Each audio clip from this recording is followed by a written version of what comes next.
Gordon betrayed his mentor. From being a loyal student to becoming the sworn enemy of his mentor, Gordon and Marco are both legends in their craft for different reasons. But for years, everyone watched as each chef tried to pull the other down. Some of the things that Gordon did were absolutely insane, and even when he admitted it later, it was worse. Gordon Ramsay was trained by Marco Pierre White, who was one of the best chefs in the world. Marco's growth was so fast that he broke several records quickly. At the age of 32, Marco had already won 3 Michelin stars. Marco rose to prominence in a food culture that, at the time, was run by the Roux brothers, Nicolas Dennis and Raymond Blanc. The food was based on Nouvelle cuisine, and everyone was eating it. When Marco opened Harvey's, he cooked food in a new style and paved the way for the likes of Gordon Ramsay to succeed. The food we eat in restaurants today is a result of Marco Pierre White, and without him, there is a high probability that Ramsay would not have had the advantages to gain the success he has had. He was known as the infant terrible of the London restaurant scene, and his kitchen was the toughest in the UK. It was said that if La Gavroche was the special air service of kitchens, then Harvey's would be like a tour of duty in Vietnam. Gordon Ramsay also started doing Hell Kitchen in the UK and became the shouty chef we all know. When it was announced that Marco would take over Hell's Kitchen, everyone was a bit concerned. But he had become a non-aggressive, philosophical chef who put the quality of the food over his own personality, which says a lot about the guy. The opening line of his first cookbook said, "If you want to learn to cook, don't buy this book. Buy a saucepan." While most chefs see the Michelin stars as a big deal, Marco chooses a different path. He hung his apron in 1999, returned his Michelin stars, and reached for a world beyond the confinement of the kitchen. Just like how most students grow up to become more significant than their tutors, Gordon rose to fame, and his achievements made that of his master seem insignificant. Marco has often talked down on Gordon's style by saying, "You can't be a chef and appear on television all the time. It's impossible. At least when I earned my stars, I was always behind my stove." In his autobiography, Marco claims he broke Ramsay down at Harvey's restaurant in Wandsworth, South London. The Scottish chef, who was just 20 years old at the time, didn't know when he started sobbing like a baby. Marco's statements were later confirmed by Ramsay's spokesman, who admitted that the incident had actually happened. However, the spokesman explained that Gordon was starting at that time. Since Gordon was inexperienced, the whole incident was entirely forgivable. Marco added in his memoir that he couldn't recall precisely what Gordon had done wrong, but his reaction was still evident in his memory. Marco shouted at the youngster, and he lost it. Gordon crouched down in the corner of the kitchen, buried his head in his hands, and started sobbing. "I don't care what you do to me," he said as he wept. "Hit me, I don't care. Sack me, I don't care." It is a story that will not only surprise Ramsay watchers, but also no doubt serve to comfort the countless celebrities, chefs, and restaurant staff that Ramsay has torn strips off during his career, particularly in his television programs. White and Ramsay, who were once very close, have not been on speaking terms after their multiple public issues. In his memoir, White Lies, he describes another of these incidents. This particular conflagration took place at Heston Blumenthal's celebrated Fat Duck restaurant in Bray, Berkshire. "I wasn't on speaking terms with Gordon, but by coincidence, he happened to be in the restaurant on the same day," writes White. "I said, 'You have to ask him to leave.' Heston called Gordon away from the table. 'Gordon, Marco says he's not going to stay if you are here. I think you should have a word with him.' Gordon came into the garden and said, 'Thank you very much, Marco, for ruining a nice day.' I said, 'Why don't you sue me for loss of enjoyment?' He came back with, 'You fat bastard. I've always wanted to call you that.' I said, 'Is that the best you can do?' Gordon left. There was silence in the garden. Ramsay's spokesman responded to Marco's claims by saying that Gordon would not be descending into a slanging match with his former mentor, whom he still respects and appreciates for giving him his break in the restaurant industry. However, he added that, aside from the Harveys and Fat Duck incidents, not all of the stories and White Lies were necessarily true.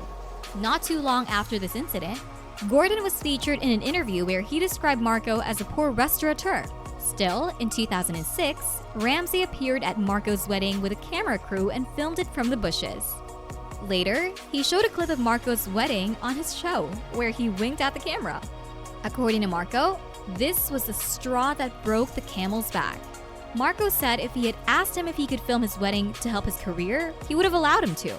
Ramsay, at one point, thought MPW was going to steal his job, so he stole the reservation book from the restaurant and blamed it on MPW.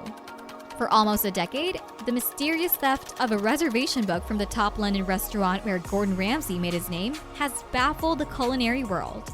An unidentified man pulled up outside the Aubergine restaurant on a scooter, dived in, snatched the book, in the days before computerized bookings, a severe act of sabotage, and bolted. Ramsay, then head chef, pointed the finger at his mentor turned nemesis, Marco Pierre White, who he believed wanted to depose him and take over the Michelin-starred Chelsea restaurant. The person behind the 1998 robbery was never identified until now. It was me, Ramsay has admitted. I nicked it. I blamed Marco because I knew that would fuck him and that it would call off the dogs. I still have the book in a safe at home. He arranged for the biker to steal it, he explained. It was my one stroke of genius, fucking someone over without us knowing that I was the one doing it. And the restaurant owners cutting Marco off and wanting to get closer to me, kissing my ass. You always eat that fucking revenge when it's cold, don't you? Trust me, this was stone cold.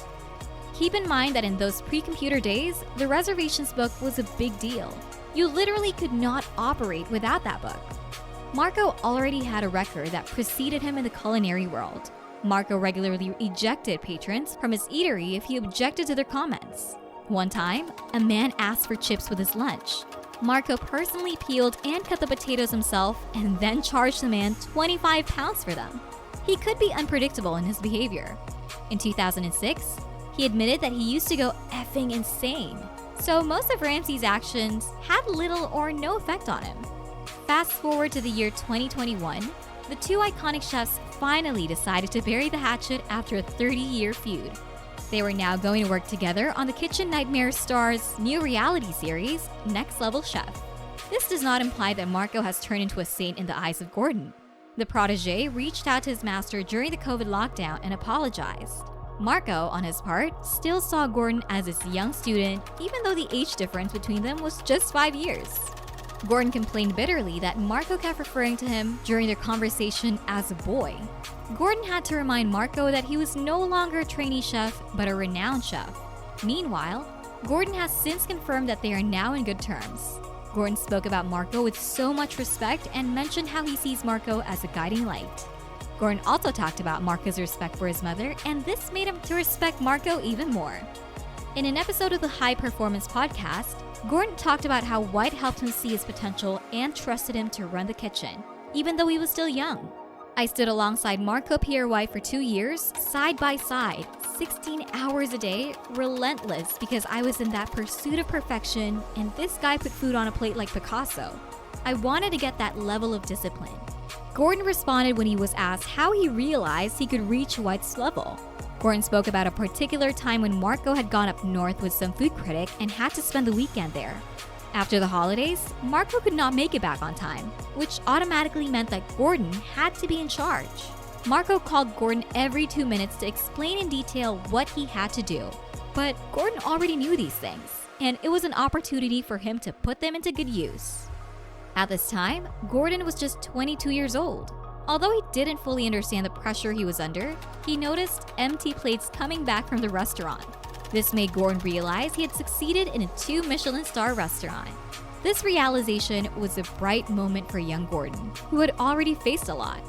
He had suffered an injury that ended his promising soccer career.